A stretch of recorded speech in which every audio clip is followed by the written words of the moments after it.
नमस्कार दोस्तों, स्वागत है आज की इस वीडियो में।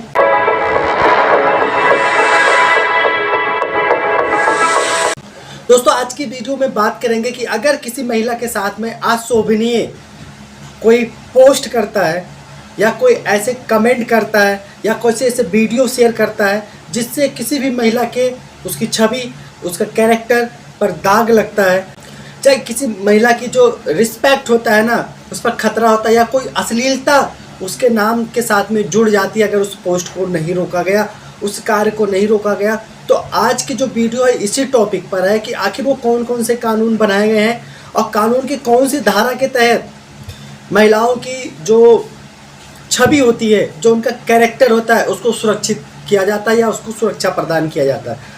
आज की जो टॉपिक है पूरा इसी पर है।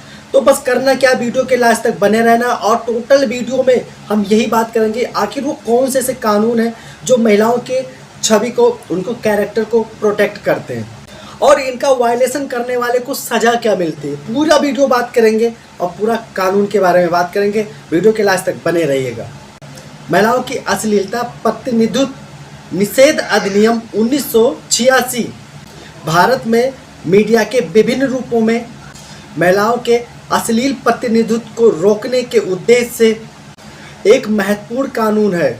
साथ में इस वीडियो में हम ये भी बात करेंगे कि आखिर इस कानून के तहत कैसे महिलाओं की जो गरिमा होती है उसको सुरक्षित किया जाता है। सबसे पहले बात करेंगे महिला का अश्लील प्रतिनिधित्व निषेध अधिनियम 1986 की धारा 3 के बारे में बात करेंगे। किस चीज़ के बारे में निषेध करता है और महिलाओं की किस टॉपिक से लेकर उनको सुरक्षा प्रदान करता है।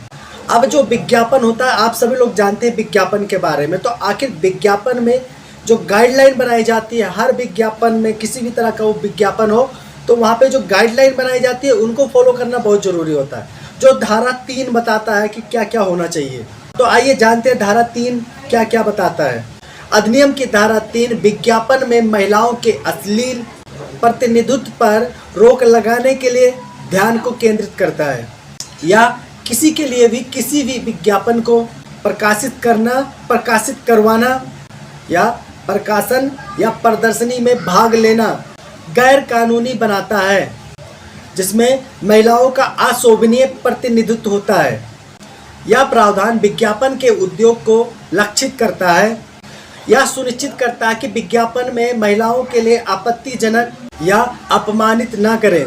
विज्ञापनों की सामग्री को विनियमित करके अधिनियम का उद्देश्य ऐसे मीडिया को बढ़ावा देना है जो महिलाओं के गरिमा का सम्मान करता है और उन्हें सम्मानजनक तरीके से सम्मानित करता है। अब दोस्तों जानेंगे धारा 4, अधिनियम की धारा 4 में क्या प्रावधान बनाए गए हैं। प्रकाशन में अशोभनीय चित्रण का निषेध होता है। अशोभनीय मतलब जो शोभा नहीं देता हो, जो एक्सेप्टेबल ना हो, उस चीज़ के बारे में बात करेंगे धारा 4 में, यानी अधिनियम की धारा 4 में।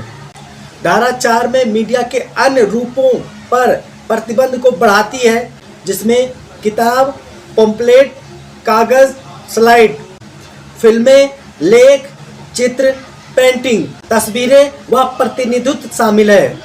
ऐसे किसी भी सामग्री का उत्पादन, बिक्री, किराए पे लेना, वितरित करना या प्रसारित करना, यहाँ तक कि डाक से भेजना भी गैर कानूनी है जिसमें महिलाओं का अशोभनीय प्रतिनिधित्व हो।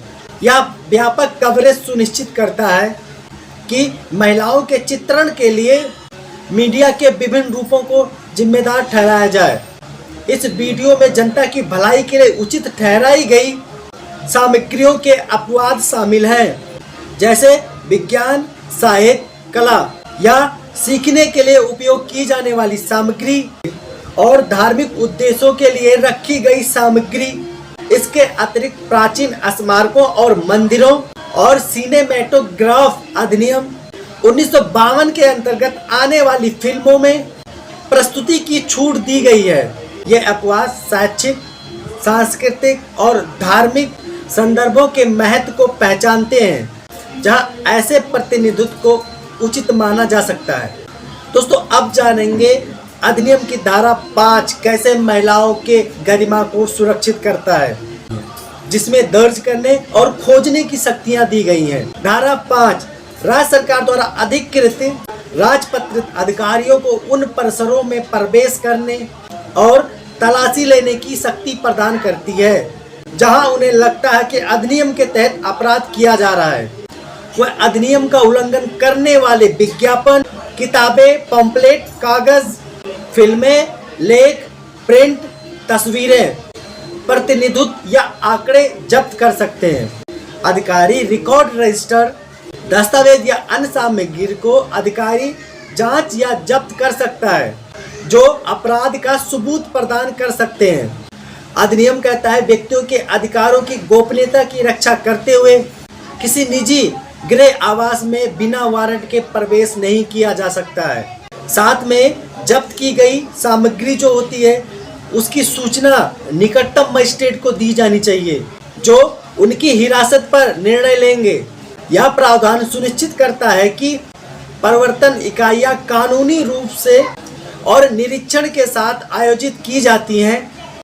अधिनियम की धारा 6 के बारे में जानेंगे जिसमें बताया गया है उल्लंघन के लिए दंड यानी पेनल्टी फॉर वायलेशन। अगर इन कानूनों का कोई वायलेशन करता है तो उसको दंड क्या मिलेगा, अब हम इसके बारे में जानेंगे।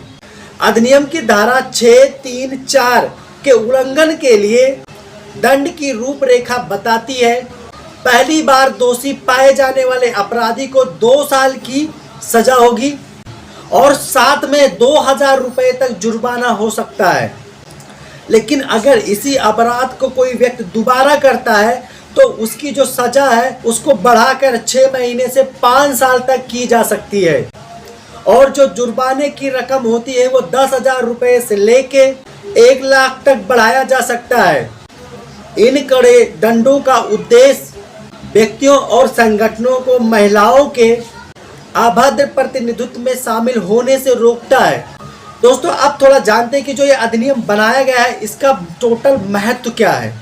महिलाओं का अश्लील प्रतिनिधित्व निषेध अधिनियम 1986 भारत में लैंगिक समानता को बढ़ावा देने और महिलाओं की गरिमा की रक्षा करने के लिए एक महत्वपूर्ण भूमिका निभाता है और साथ में मीडिया के विभिन्न रूपों को लक्षित करता है। जैसे कि आप लोगों ने देखा, मैंने इस वीडियो में कई बार मीडिया के विभिन्न रूपों शब्द का यूज़ किया है, उपयोग किया है, तो आप लोगों को बताना चाहूँगा ये जो मीडिया का विभिन्न रूप होता है वो कई तरीके से हो गए। आपका सोशल मीडिया व्हाट्सअप हो गया, फेसबुक हो गया, ट्विटर हो गया, चाहे वो प्रेस हो गया, न्यूज़पेपर हो गया, आपका कोई मैगजीन हो गया। ऐसे बहुत सारे रूप हैं जिससे इन्फॉर्मेशन एक आदमी से दूसरे आदमी तक पहुंचाई जाती है, जनता तक पहुंचाई जाती है। इन सभी चीज़ों पे कंट्रोल करता है, खास तौर पर जो महिलाओं की अश्लीलता को फैलाने का काम करते हैं उन पे रोक लगाता है।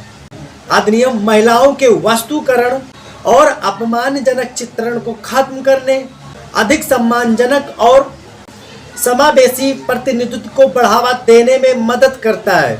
विज्ञापन और मीडिया में महिलाओं की गरिमा की रक्षा करना।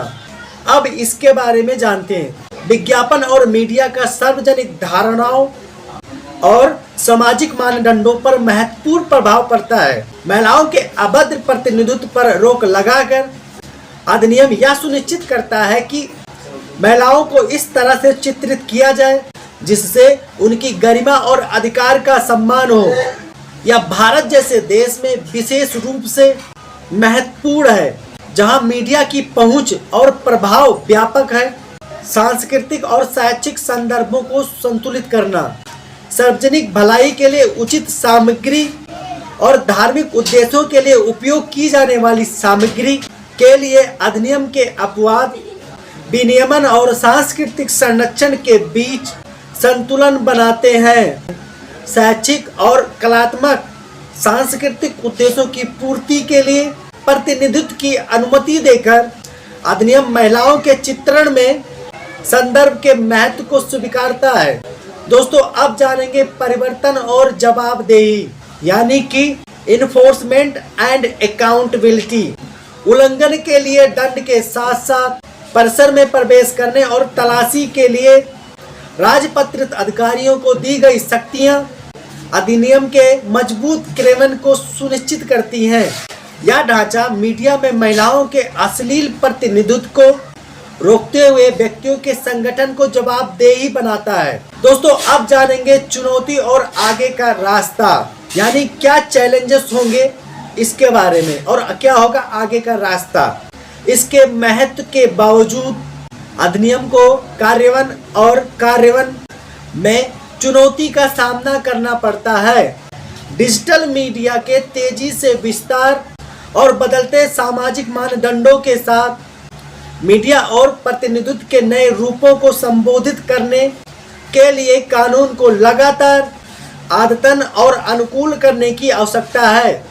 अधिनियम के प्रावधान के संबंध में सार्वजनिक जागरूकता और संवेदनशीलता बढ़ाना भी इसके प्रभावी क्रियान्वयन में महत्वपूर्ण भूमिका निभाते हैं। महिलाओं के अश्लील प्रतिनिधित्व निषेध अधिनियम 1986 लैंगिक समानता को बढ़ावा देने और महिलाओं की गरिमा की रक्षा करने के भारत के प्रयासों में एक महत्वपूर्ण कानूनी साधन है।